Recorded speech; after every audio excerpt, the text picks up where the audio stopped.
નમસ્કાર વિદ્યાર્થી મિત્રો, આજે આપણે ચેપ્ટર નંબર 3 જેનું નામ છે વિદ્યુત પ્રવાહ, અંગ્રેજીમાં એને કહેવાય ઇલેક્ટ્રિક કરંટ. તો આ ચેપ્ટરની આજે આપણે શરૂઆત કરવાની છે. પ્રમાણમાં એકદમ સહેલું ચેપ્ટર અને 8 થી 10 માર્કમાં પૂછાઈ જાય એવું ચેપ્ટર છે ને આના આધારે બાકીના ચેપ્ટરો હવે આપણે ભણવાના છે, એટલે થોડુંક ધ્યાન આપજો આમાં. તો વિદ્યુત પ્રવાહ કોને કહેવાય એ સમજવાનો પ્રયત્ન કરીએ.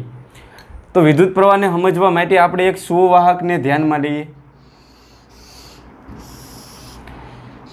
કોપરનો સળિયો તમે ધ્યાનમાં લ્યો તો આ થઈ ગયો કોપરનો સળિયો. હવે આપણને ખબર છે કે સુવાહકની અંદર શું હોય? મુક્ત ઇલેક્ટ્રોન. જેમાં મુક્ત ઇલેક્ટ્રોન હોય એને તો સુવાહક કહેવાય. તો આ સળિયાની અંદર અસંખ્ય મુક્ત ઇલેક્ટ્રોન હોય ને આ રખડેલના બધા અસ્તવ્યસ્ત ગતિ કરતા હોય. તો આ સળિયાની અંદર બધા જ મુક્ત ઇલેક્ટ્રોન કેવી ગતિ કરતા હોય? અસ્તવ્યસ્ત. આ ઇલેક્ટ્રોન ઘડીક આમ જાય, પછી આમ જાય, આમ જાય, પાછો આમ આવશે. તો આ બધા જ ઇલેક્ટ્રોન અસ્તવ્યસ્ત ગતિ કરતા હોય. હવે શું કરવાનું છે? આ સળિયાની હારે તમે બેટરી જોડી દો. બેટરીઓ તો તમે જેવી જ અહીંયા બેટરી જોડશો, પહેલાં જોડો તો ખરા. તો આ બેટરીનો ધન છેડો થવાનો ને આ બેટરીનો ઋણ છેડો. હવે શું થાય કાંઈ ખબર પડે? તમે જેવી જ અહીં બેટરી જોડશો એટલે આ ધન છેડો છે, તો બેટરીનો ધન છેડો છે, તો ધન તરફ આ બધા ઇલેક્ટ્રોન આકર્ષાય કે નહીં? ખબર પડે? અહીંયા ઋણ છેડો છે, તો આ ઋણ અને આ ઇલેક્ટ્રોન વચ્ચે અપાકર્ષણ થાય એટલે આ બધા ઇલેક્ટ્રોન આમ જવાનો પ્રયત્ન કરે. પહેલાં બધા અસ્તવ્યસ્ત ગતિ કરતા હતા. જેવી જ બેટરી જોડી એટલે આ બેટરીના ધન છેડા તરફ બધા જ ઇલેક્ટ્રોન આકર્ષાય. એટલે આ ઇલેક્ટ્રોનને એમ થાય કે અહીંયા કંઈક છે ખરું. એટલે ધીમે ધીમે બધા ઇલેક્ટ્રોન શું કરે? હવે આ સુવાહક તાર મારફતે આમાં દાખલ થાય. તો પહેલાં એક ઇલેક્ટ્રોન આવ્યો, હાલો એ કે આ બાજુ જઈએ, કારણ કે ધન તરફ આકર્ષાય ને, એટલે ઇલેક્ટ્રોન આમાં દાખલ થયો. પછી એની પાછળ બીજો ઇલેક્ટ્રોન આવે, ત્રીજો ઇલેક્ટ્રોન આવે, તો ધીમે ધીમે આ ઇલેક્ટ્રોન સુવાહક તારમાં દાખલ થાય. પછી ધીમે ધીમે ઇલેક્ટ્રોન પાછા આમ જતા રહે. તો આ બેટરી છે આ ઇલેક્ટ્રોનને ગોળ ગોળ ફેરવે. ધીમે ધીમે બધા જ ઇલેક્ટ્રોન છે આ રીતે રાઉન્ડ મારતા હશે આમાં. એટલે કે અત્યારે ઇલેક્ટ્રોન છે એ ગતિ કરે, અને ઇલેક્ટ્રોન ગતિ કરે એટલે ઇલેક્ટ્રોનનો પ્રવાહ રચાણો કહેવાય. ઇલેક્ટ્રોન છે વિદ્યુતભાર, અને વિદ્યુતભાર ગતિ કરે એટલે શું થયું? વિદ્યુત પ્રવાહનું નિર્માણ થાય. વિદ્યુત ભારની ગતિને લીધે વિદ્યુત પ્રવાહનું નિર્માણ થાય. ફરી એકવાર કહું, અહીંયા વિદ્યુત ભારો ગતિ કરે છે કે નહીં? જુઓ, આ રીતે ગતિ કરે. અહીંથી ગતિ કરતાં કરતાં બધા જ ઇલેક્ટ્રોન આમ જાય. કેમ ઓલી કીડીઓ ગતિ કરતી હોય લાઇનમાં, તો ધીમે ધીમે ધીમે ઇલેક્ટ્રોન છે આમાં ગતિ કરતાં કરતાં આમ જાય ને આ રીતે રાઉન્ડ મારતા હોય. તો અત્યારે વિદ્યુત ભારો ગતિ કરે, અને વિદ્યુત ભારો ગતિ કરે એટલે વિદ્યુત પ્રવાહનું નિર્માણ થયું કહેવાય. આ સુવાહકમાં ઇલેક્ટ્રોન આમ ગતિ કરતા હશે. તમને ખબર છે કે કોઈ પાણીની પાઇપલાઇન લઈ લો તમે. હવે આની અંદર શું હોય? તો કે પાણીના અણુ હોય. તો અહીં જો પ્રેશર આપવામાં આવે તો પાણીના અણુ આ બાજુ ગતિ કરતા હોય આમ, અને પાણીના અણુ ગતિ કરે તો પાણીનો પ્રવાહ રચાણો કહેવાય. બરાબર ને? એ જ રીતે જો વાહકમાં વિદ્યુત ભારો ગતિ કરતા હોય તો વિદ્યુત પ્રવાહનું નિર્માણ થયું કહેવાય. તો ત્રીજું ચેપ્ટર છે એની અંદર આપણે વિદ્યુત ભારને ગતિ કરાવશું, અને જેવા જ વિદ્યુત ભાર ગતિ કરે એટલે શું થાય? વિદ્યુત પ્રવાહનું નિર્માણ થાય. પાણીના અણુ ગતિ કરે તો પાણીનો પ્રવાહ મળે, અને વિદ્યુત ભારો ગતિ કરે તો વિદ્યુત પ્રવાહ મળે. પહેલું અને બીજું ચેપ્ટર છે એની અંદર વિદ્યુત ભારો સ્થિર હતા, એટલા માટે એને સ્ટેટિક ઇલેક્ટ્રિસિટી કહેવાય અથવા સ્ટેટિક ઇલેક્ટ્રોનિક્સ કહેવાય. જ્યારે આ ચેપ્ટરમાં વિદ્યુત ભારો ગતિ કરશે, અને વિદ્યુત ભારો ગતિ કરે એટલે એને ડાયનેમિક ઇલેક્ટ્રોનિક્સ કહેવામાં આવે છે. તો પહેલું એક સ્ટાન્ડર્ડ વાક્ય આપણે આ ચેપ્ટરનું કે વાહકમાં જ્યારે વિદ્યુત ભાર ગતિ કરે ત્યારે શેનું નિર્માણ થાય? વિદ્યુત પ્રવાહનું નિર્માણ થાય. જેવો જ વિદ્યુત ભાર ગતિ કરશે, કાન ખોલીને સાંભળજો, જેવો જ વિદ્યુત ભાર ગતિ કરે એટલે શેનું નિર્માણ થાય? વિદ્યુત પ્રવાહનું નિર્માણ થાય. તો પહેલું વાક્ય લખીએ કે જેના ઉપર આપણે આખું ચેપ્ટર સમજવાનું છે કે વાહકમાં, હું જનરલ લખું, વિદ્યુત ભારની ગતિને લીધે વિદ્યુત ભારની ગતિને લીધે શેનું નિર્માણ થાય? વિદ્યુત પ્રવાહનું નિર્માણ થાય. વાક્ય પાકું કરી નાખીએ આપણે. કોની ગતિને લીધે? તો કે વિદ્યુત ભારોની ગતિને લીધે વિદ્યુત પ્રવાહનું નિર્માણ થાય.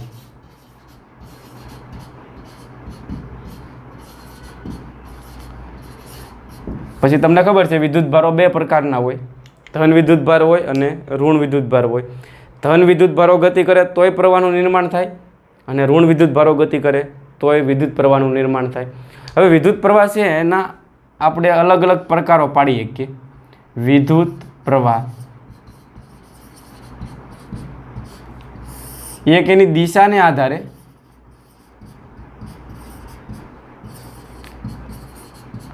અને બીજું કેટલો સમય સુધી પ્રવાહ રહે છે એના આધારે, એટલે સમયને આધારે.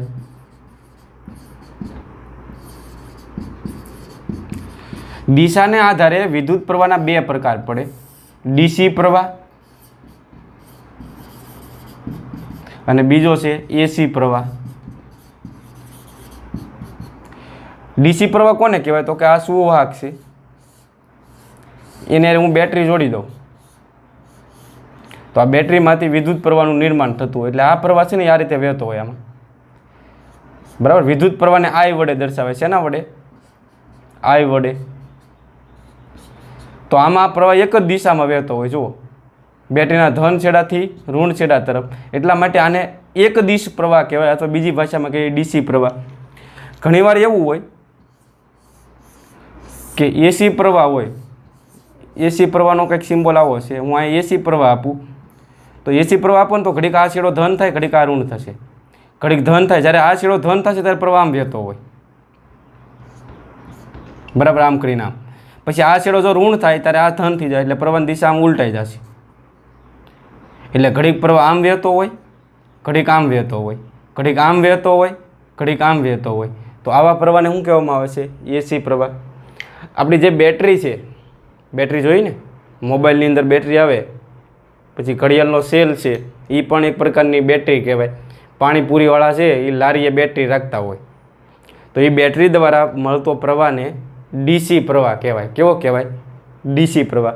બેટરી એટલે બીજું કાંઈ નહીં, તમે કેમિસ્ટ્રીમાં વિદ્યુત રાસાયણિક કોષ ભણ્યા, એ કોષને શું કહેવામાં આવે છે? બેટરી. એના દ્વારા જે મળતો પ્રવાહ છે એને શું કહેવામાં આવે છે? ડીસી પ્રવાહ. અને જનરેટર દ્વારા મળતો પ્રવાહ છે, અથવા તો આપણા ઘરે જે પ્રવાહ આવે એ પ્રવાહ છે એ એસી પ્રવાહ છે. તો ડીસી પ્રવાહનું ચેપ્ટર છે એ ત્રીજું ચેપ્ટર છે. આ ત્રીજા ચેપ્ટરમાં આપણે ડીસી પ્રવાહ ભણવાનો છે અને પછી 8મું ચેપ્ટર છે એની અંદર એસી પ્રવાહ ભણવાનો છે. એટલે અત્યારે હું આમાં કાંઈ ડીપમાં જતો નથી, પણ એક વાત કહી દઉં કે બેટરી દ્વારા જે મળતો પ્રવાહ હોય ને એ ડીસી પ્રવાહ હોય અને જનરેટર દ્વારા મળતો પ્રવાહ છે એ કયો હોય? એસી પ્રવાહ હોય. ડીસી પ્રવાહની દિશા એક જ હોય, જ્યારે એસી પ્રવાહની દિશા ઘડીક આમ હશે, ઘડીક આમ હશે. તો આને એસી પ્રવાહ કહેવાય, અથવા એને અલ્ટરનેટિંગ કરંટ કહેવાય. તો દિશાને આધારે પ્રવાહના કેટલા પ્રકાર પડે? બે, ડીસી પ્રવાહ અને બીજો એસી પ્રવાહ. ત્યાર પછી સમયના આધારે પ્રવાહના પાછા બીજા બે પ્રકાર પડે. એક સ્થાયી પ્રવાહ અને બીજો છે ક્ષણિક પ્રવાહ. જે પ્રવાહ છે એ લાંબો સમય સુધી પસાર થતો હોય. આ સળિયો છે એની અંદર જો પ્રવાહ લાંબો સમય સુધી વહેતો હોય તો એને સ્થાયી પ્રવાહ કહેવાય. સમયના આધારે લાંબો સમય સુધી પ્રવાહ પસાર થતો હોય તો એને સ્થાયી પ્રવાહ કહેવાય. અને ક્ષણિક પ્રવાહ, ક્ષણ પૂરતો જ તમને પ્રવાહ દેખાય તો એને ક્ષણિક પ્રવાહ કહેવામાં આવે. ચોમાસામાં તમને ખબર છે વીજળી થાય, વાતાવરણ એવું છે ને અત્યારે વીજળીના કડાકા ભડાકા, તો જ્યારે વીજળી થાય ત્યારે બે વાદળો હોય એની અંદર રહેલા વિદ્યુત ભારો અથડાય ને એને લીધે વિદ્યુત ભારો ગતિ કરે. એટલે વીજળી છે ને એ એક પ્રકારનો વિદ્યુત પ્રવાહ છે. તો વીજળીની અંદર અસંખ્ય ઇલેક્ટ્રોન હોય, એ બધા ઇલેક્ટ્રોન ગતિ કરે ને એટલે પ્રવાહનું નિર્માણ થાય. જે વીજળી દ્વારા મળતો પ્રવાહ છે ને એ ક્ષણ પૂરતી હોય, પણ બહુ જબરજસ્ત હોય, બહુ તીવ્ર પ્રવાહ વિદ્યુત પ્રવાહ હોય.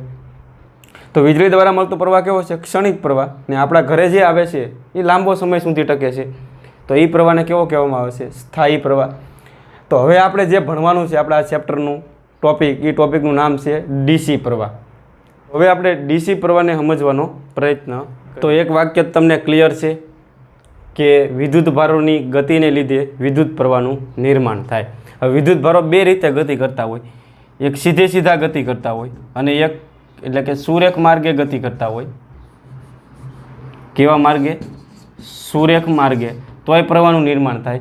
અને વિદ્યુત ભારો વર્તુળાકાર માર્ગે પરિભ્રમણ કરતા હોય તોય વિદ્યુત પ્રવાહનું નિર્માણ થાય.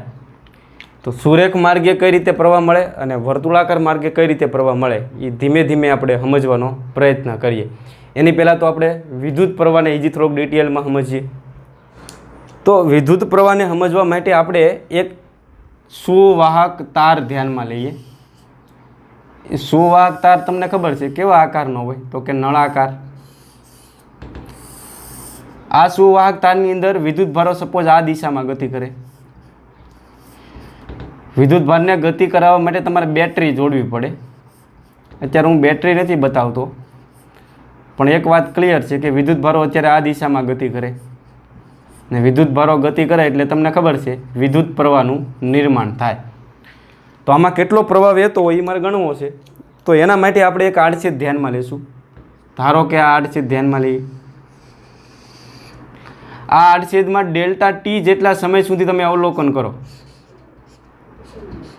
કારણ કે વિદ્યુત ભારો ગતિ કરે એટલે આમાં કોઈ વિદ્યુત ભાર પસાર થવાનો. વિદ્યુત ભારો ગતિ કરે એટલે આમાંથી વિદ્યુત ભાર પસાર થવાનો.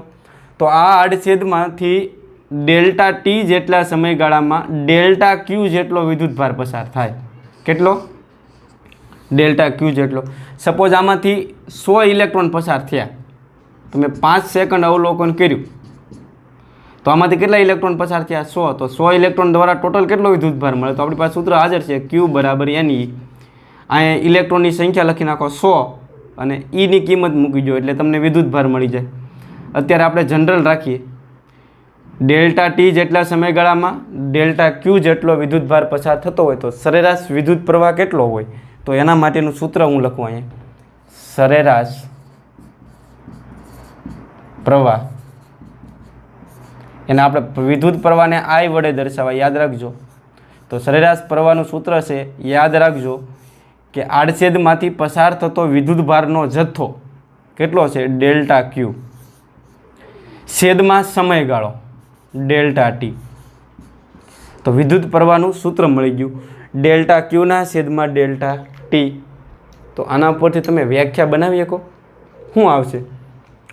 તો કે કોઈ આડછેદમાંથી એકમ સમયમાં પસાર થતા આ વિદ્યુત ભારના જથ્થાને વિદ્યુત પ્રવાહ કહે છે.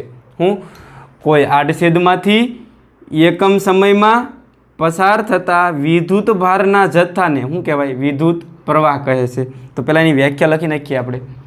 વિદ્યુત પ્રવાહ શું આવશે વ્યાખ્યા? તો એકમ સમયમાં આડછેદમાંથી પસાર થતા વિદ્યુત ભારના જથ્થાને વિદ્યુત પ્રવાહ કહે છે. એકમ સમયમાં આડછેદમાંથી પસાર થતા વિદ્યુત ભારના જથ્થાને વિદ્યુત પ્રવાહ કહે છે. એનું સૂત્ર શું આવશે? ડેલ્ટા ક્યુના છેદમાં ડેલ્ટા ટી. તો આ તો તમને સરેરાશ પ્રવાહ મળ્યો. હવે મારે શું કરવું છે? તત્કાલીન પ્રવાહ મેળવવો, ચોક્કસ સમયે પ્રવાહ મેળવવો છે. તો તમારે શું કરવું પડે? લિમિટ લેવી પડે. Limit delta T tense two 0 લેતા તો સરેરાશ તમને ખબર છે જતું રહે ને શું આવી જાય? I. ને આ બાજુ તમે જો લિમિટ લો તો શું થઈ જશે? dq ના છેદમાં dt. તો એક ગોલ્ડન ઇક્વેશન મળી ગયું વિદ્યુત પ્રવાહનું.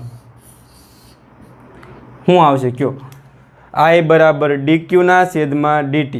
વિદ્યુત ભાર ક્યુનું સમયની સાપેક્ષ વિકલન કરવામાં આવે તો તમને શું મળે? વિદ્યુત પ્રવાહ. વિદ્યુત ભાર ક્યુનું સમયની સાપેક્ષ વિકલન કરવામાં આવે તો તમને શું મળે? વિદ્યુત પ્રવાહ. બરાબર. ઘણીવાર ડીને ઉડાડી દે છે, સૂત્ર ખાલી આમ જ લખતા હોય, Q/T. આ પણ વિદ્યુત પ્રવાહનું સૂત્ર છે. તો અહીંયા સુધીનું ચિત્ર ક્લિયર થયું.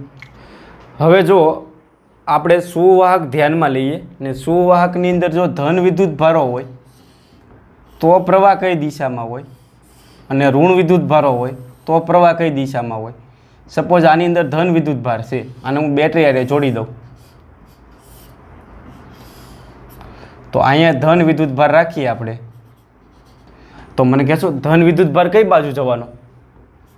આની અંદર જો ધન વિદ્યુતભારો હોય તો ધન કોના તરફ આકર્ષાય? ઋણ તરફ. તો ધન વિદ્યુતભારો બધા આ બાજુ ગતિ કરશે.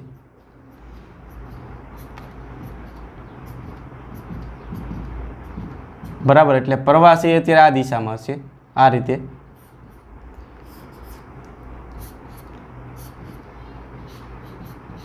બરાબર, એટલે વિદ્યુત પ્રવાહની દિશા ધનથી ઋણ તરફ હોય. ક્લિયર થયું?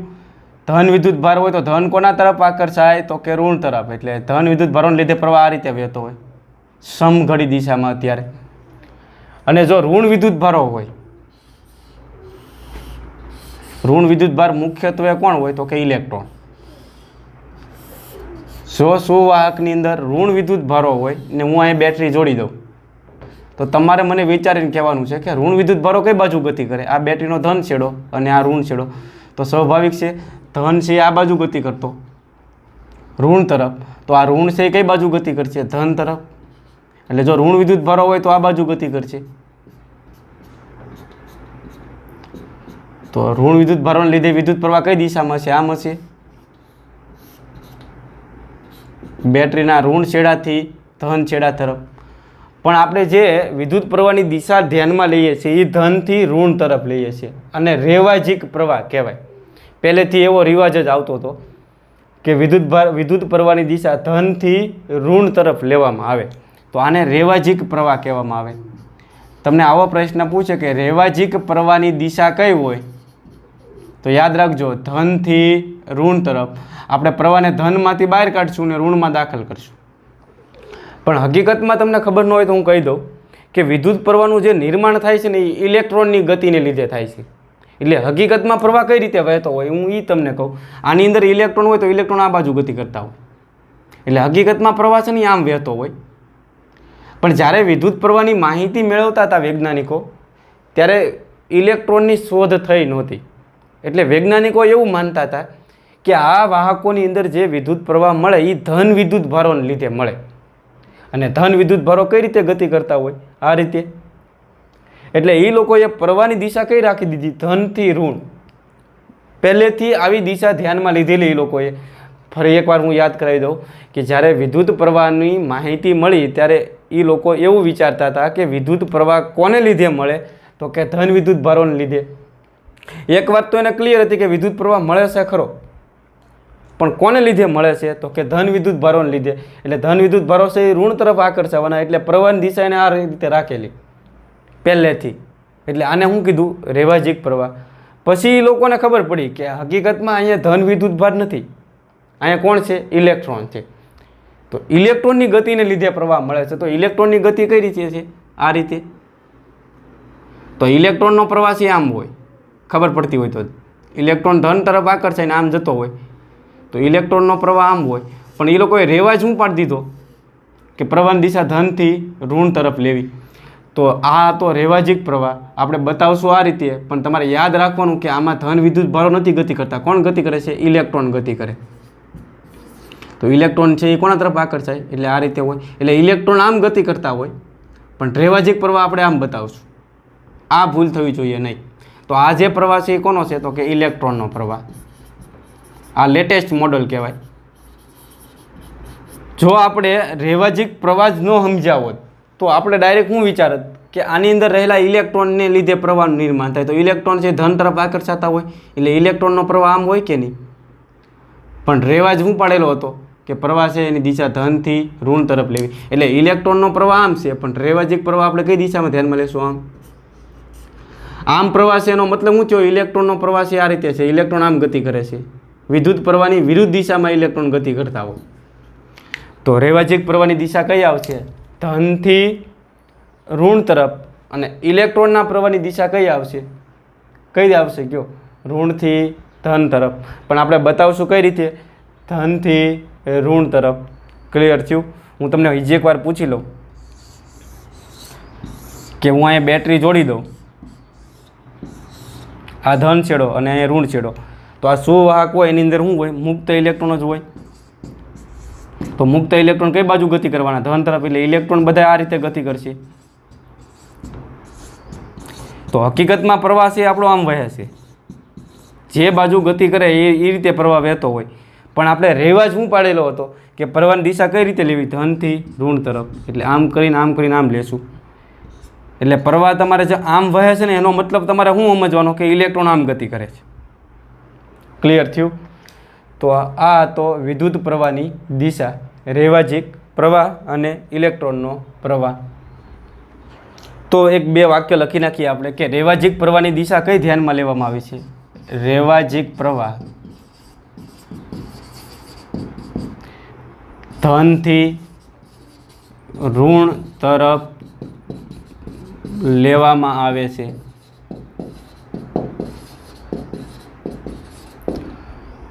અને ઇલેક્ટ્રોન છે એ રેવાજિક પ્રવાહની દિશામાં ગતિ કરતો હોય કે વિરુદ્ધ દિશામાં? રેવાજિક પ્રવાહ આપણો આમ વહેતો હોય અને ઇલેક્ટ્રોન એનાથી વિરુદ્ધ દિશામાં ગતિ કરતો હોય. તો ઇલેક્ટ્રોનની ગતિ રેવાજિક પ્રવાહની વિરુદ્ધ દિશામાં હોય.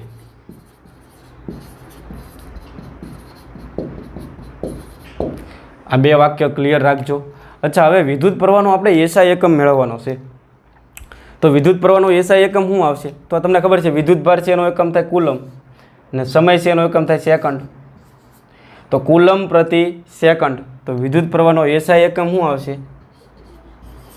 એસઆઈ એકમ કુલમ પ્રતિ સેકન્ડ. અથવા એમ્પિયર નામના વૈજ્ઞાનિકની યાદમાં વિદ્યુત પ્રવાહનો જે એસઆઈ એકમ છે આપણે એમ્પિયર ધ્યાનમાં લેશું. એને આપણે એ વડે દર્શાવશું. એ એટલે હું એમ્પિયર.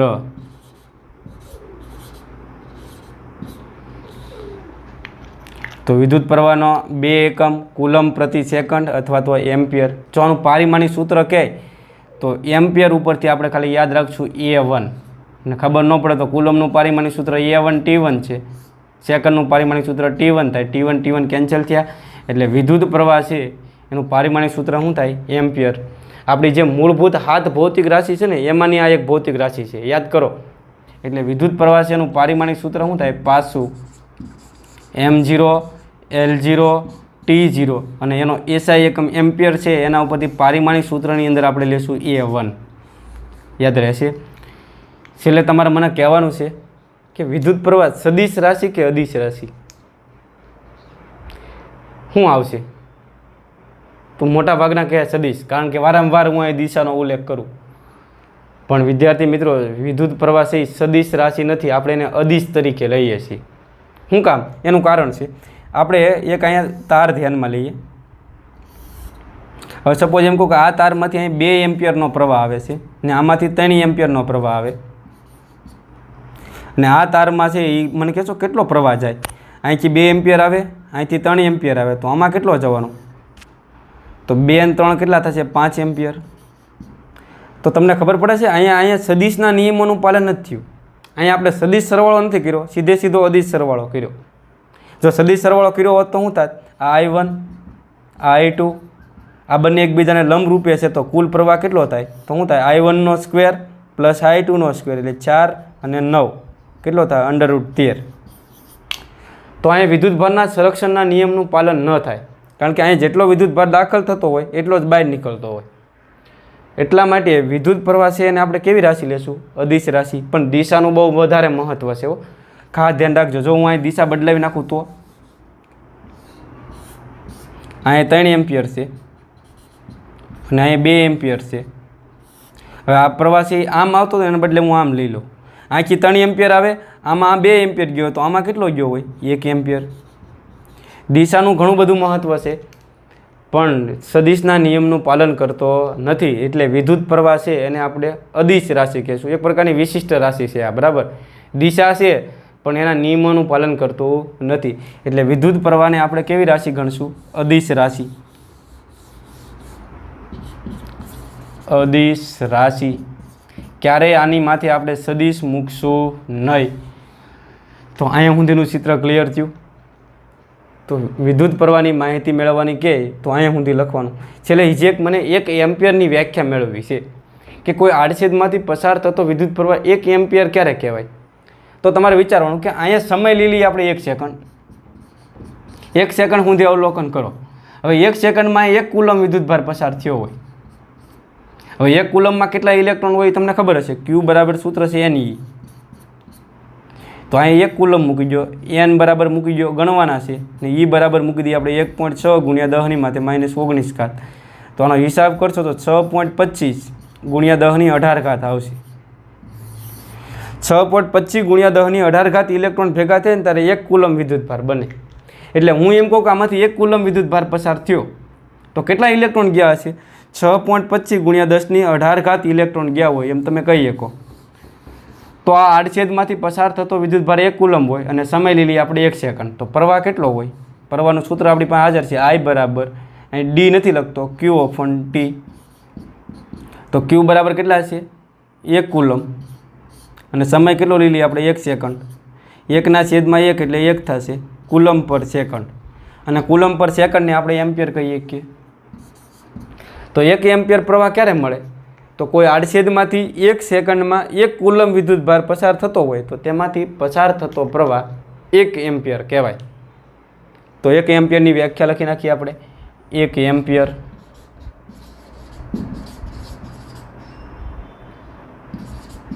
શું આવશે વ્યાખ્યા? કયો. કોઈ આડછેદમાંથી 1 સેકન્ડમાં 1 કુલમ વિદ્યુતભાર પસાર થતો હોય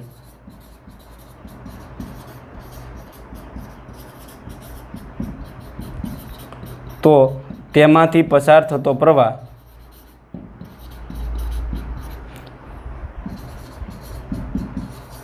કેટલો હોય? 1 એમ્પિયર છે તેમ કહેવાય.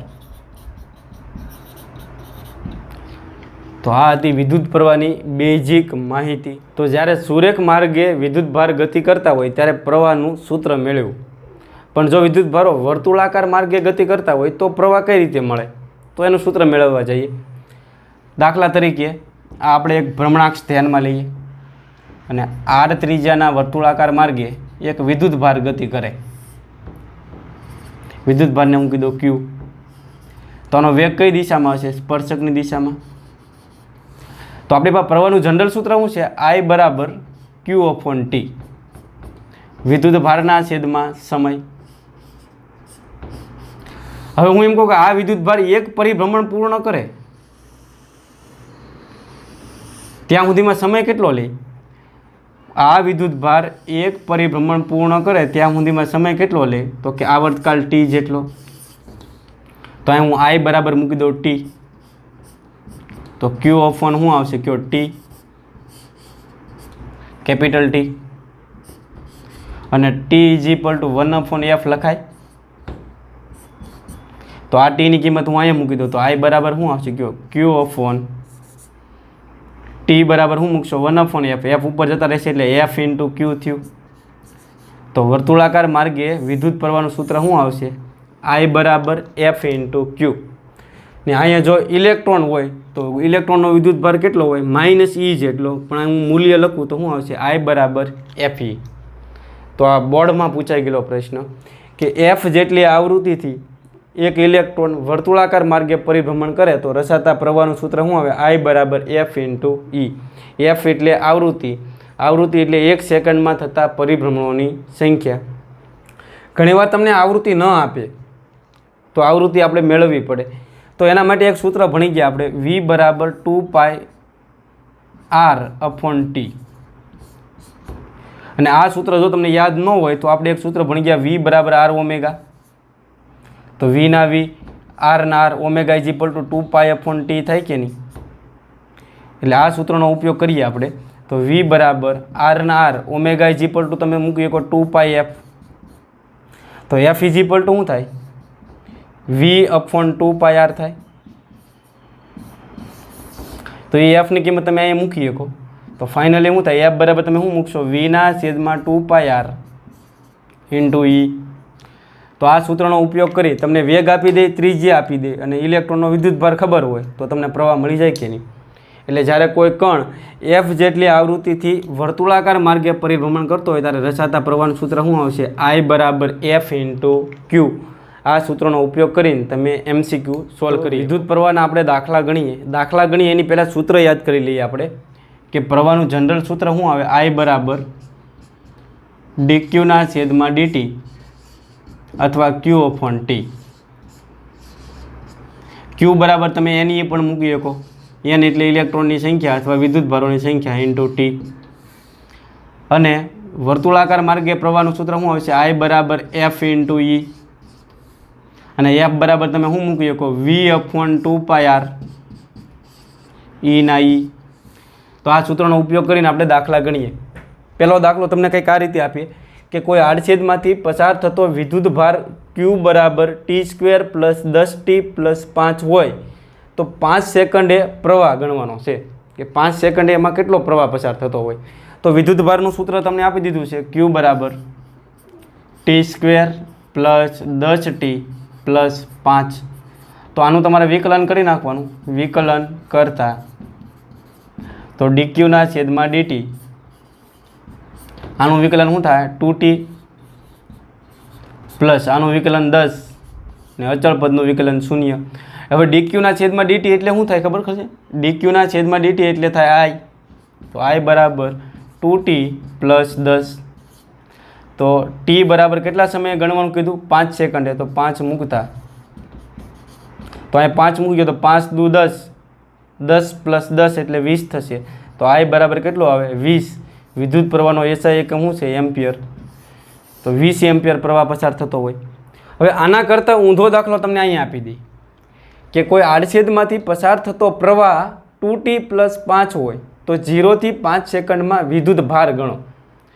આ દાખલામાં વિદ્યુત ભાર આપ્યો હતો અને પ્રવાહ ગણવાનો કીધો. આ દાખલામાં પ્રવાહ આપી દીધો અને વિદ્યુત ભાર ગણવાનો કીધો. તો પ્રવાહનું સૂત્ર શું છે? I બરાબર 2t પ્લસ 5. તો હવે તમારે અહીંયા I ની કિંમત મૂકવી પડે. તો I બરાબર તમે શું લખી શકો? dq ના છેદમાં dt.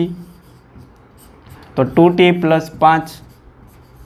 આ dt ને આ બાજુ લઈ જાઓ તો dq બરાબર શું આવે? કયો? 2t plus 5 into dt. હવે તમારે ગણવાનો છે વિદ્યુતભાર, બરાબર ને? ને વિદ્યુતભાર ગણવા માટે તમને અહીંયા d નડે. d એટલે વિકલન. વિકલન નડતું હોય ત્યારે તમારે શું કરવાનું? બે બાજુ સંકલન લઈ લો તો ઇન્ટિગ્રેશન dq. અહીંયા શું આવી જાય? કયો? 2t પ્લસ 5 સંકલનમાં 2t પ્લસ 5 ઇન્ટુ dt.